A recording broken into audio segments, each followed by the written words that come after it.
Shalom, horas baik kita Bapak Ibu Saudara-saudari yang dikasihi oleh Tuhan Yesus Kristus. Berjumpa lagi di jam Jepek Alai Maripola. Sebelum saya menyampaikan firman Tuhan, terlebih dahulu kita berdoa. Bapa dalam sorga, kami bersyukur buat kasih karunia Tuhan yang menyertai kami. Kami mau mendengarkan firman Tuhan, berfirmanlah Tuhan, kami telah siap mendengarkannya. Dalam nama Yesus Kristus kami berdoa kiranya kehendak-Mu yang terjadi. Amin. Bapak Ibu Saudara-saudari yang dikasihi oleh Tuhan Yesus Kristus, firman Tuhan yang ditetapkan untuk kita yang tertulis dalam Yeremia pasal yang ke-11 ayat yang ke-20, demikian bunyi firman Tuhan. Tetapi Tuhan semesta alam yang menghakimi dengan adil, yang menguji batin dan hati, biarlah aku melihat pembalasanmu terhadap mereka, sebab kepadamulah kuserahkan perkaraku. Demikian bunyi firman Tuhan. Bapak Ibu Saudara-saudari yang dikasihi oleh Tuhan Yesus Kristus, mungkin ada orang yang berniat jahat di dalam kehidupan kita.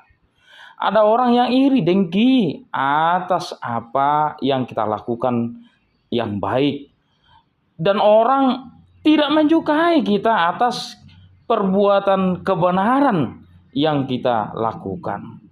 Itu adalah hal yang terjadi dalam firman Tuhan saat ini.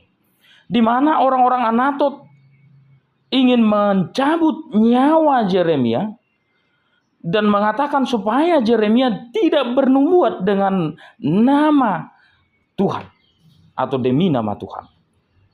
Sehingga mereka berniat untuk mencabut nyawanya, dan jika mereka melihat bahwa Yeremia bernubuat demi nama Tuhan, maka mereka akan mencabut nyawanya.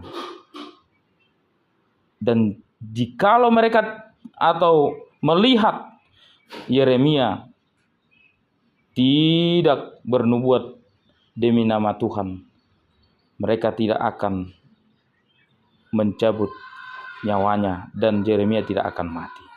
Itu adalah ancaman kepada Nabi Yeremia ketika itu oleh orang-orang Anatot. Tetapi Yeremia berdoa kepada Tuhan, menyerahkan seluruhnya kepada Tuhan. Maka dalam firman Tuhan ini dia berkata, Tuhan semesta alam yang menghakimi dengan adil. Karena Tuhan itu adalah hakim yang adil, yang benar, dapat membedakan yang benar dan yang salah. Maka dia berkata, Tuhan yang adil, yang menguji batin dan hati. Dia menguji batin dan hati manusia. Bagaimanakah hatinya? Apakah hati busuk atau hati benar? Dan Yeremia berpengharapan supaya dia melihat pembalasan Tuhan kepada mereka. Dan Yeremia menyerahkan segala perkaranya kepada Tuhan saja. Bapak Ibu Saudara-saudari yang dikasihi oleh Tuhan Yesus Kristus, marilah jika ada orang yang berbuat jahat kepada kita, jika ada orang yang tidak suka atas perbuatan kebenaran yang kita lakukan,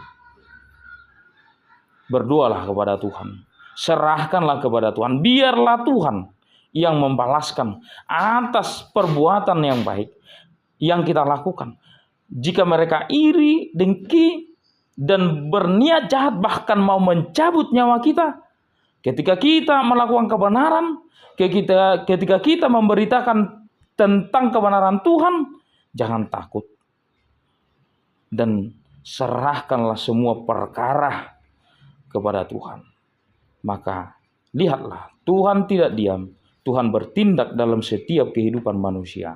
Marilah Bapak Ibu Saudara-saudari yang dikasihi oleh Tuhan Yesus Kristus, kita serahkan semua kepada Tuhan. Biarlah Tuhan yang bertindak.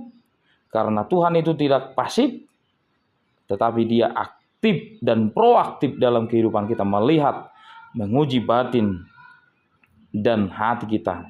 Dan dia adalah hakim yang adil di dunia ini. Dia dapat melihat bagaimana perbuatan jahat yang dilakukan oleh manusia. Dan dia tahu mana yang benar, mana yang salah. Yakinlah, serahkanlah semuanya kepada Tuhan. Tuhan Yesus memberkati. Kita bersatu dalam doa. Kami bersyukur Tuhan buat firman Tuhan yang telah kami dengarkan, yang mengajarkan kami agar kami menyerahkan segala perkara kami kepada Tuhan. Karena kami tahu Tuhan adalah hakim yang adil. Kami tahu Tuhan menguji batin dan hati manusia. Kami serahkan seluruhnya hanya ke dalam tangan pengasihan Tuhan, dalam nama Yesus Kristus kami berdoa, kiranya kehendak-Mu yang terjadi. Amin. Horas bagi kita.